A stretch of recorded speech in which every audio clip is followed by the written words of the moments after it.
healthcare reform affecting the home care industry. Hello and thanks for joining us. I'm Laurel Hess and this is Comcast Newsmakers. Our topic today is healthcare reform. Here to discuss it with us is the CEO of the Visiting Nurse Association of Southeast Michigan, Jeff House. Thank you so much for joining us today. Thank you for having me. Before we talk about the broader, certainly large topic of healthcare reform, what exactly is the Visiting Nurse Association? Well, the Visiting Nurse Association has been taking care of individuals in Southeast Michigan for over 113 years. We provide home care and hospice services to individuals in their homes. Individuals that may need care managing their diabetes, their heart failure, or someone who may be terminally ill, we help care for them and their families. So you've been watching for a while now to see what was going to happen with many folks referring to it as Obamacare, but certainly the whole healthcare industry being reformed. Officially, it's called the ACA, the Accountable Care Act. What does that mean as it slowly does start to go into effect for what you do, the home healthcare industry? Well, the Accountable Care Act is actually designed to collaborate all care across all business lines. In other words, it will stop some of the unnecessary treatments or testing. So for home care, it's a great opportunity.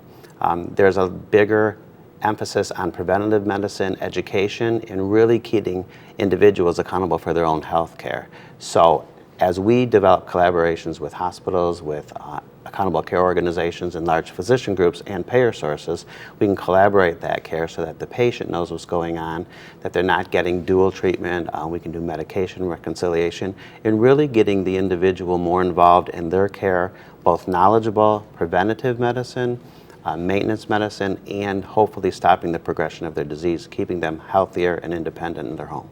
Is everything that comes with this healthcare reform package good for your industry, or is it going to present some unique challenges, hurdles, difficulties as well along the way? Sure, there's always some hurdles and some difficulties anytime you change legislation or people's opinions on what happens. Right now, there's the extra legislation that affects home care, that there's more documentation, and with the scrutiny of fraud and abuse out there, we want to make sure that people that are getting the care are actually getting the care they deserve. So we're working much closer with physicians in collaboration of care and communication. What would you say home health care agencies, folks who have been providing care such as yours, hospice organizations, that type of thing, what should they be doing to get ready or to make sure they're successful in the years to come with this new reform? Sure, developing partnerships in collaboration, especially with hospitals.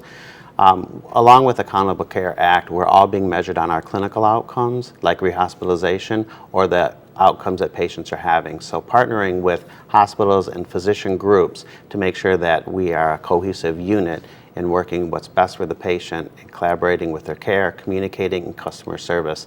Also developing disease management that are specific to the patient's disease and challenges in their home so that we can effectively train them, teach them, and help them develop the resources that they need to maintain their health. Do you already see yourself as the Visiting Nurse Association sort of doing things differently, if you will, under this new healthcare climate? Absolutely. 3 years ago, we initiated a disease management program where we have specialty programs for congestive heart failure, COPD, diabetes. We also have a fragile client program for those individuals who's at the end of their trajectory of their disease, where we can assist them in getting the care with their family also, and collaborating with their hospitals and with the physicians so that we can make sure that their total package of care is best for them. Very quickly, is the need still going up? Are there more and more people in need of this kind of home health care? Yes, the need is increasing tremendously as we baby boomers are also growing older. The average age right now is an 80-year-old is who we take care of in our home. Gotcha. Thank you so much for joining us today. Thank you. Have a good day. For more information on today's topic, you can head to VNA.org. Today's Comcast Newsmaker was Jeff House, the CEO of the Visiting Nurse Association of Southeast Michigan.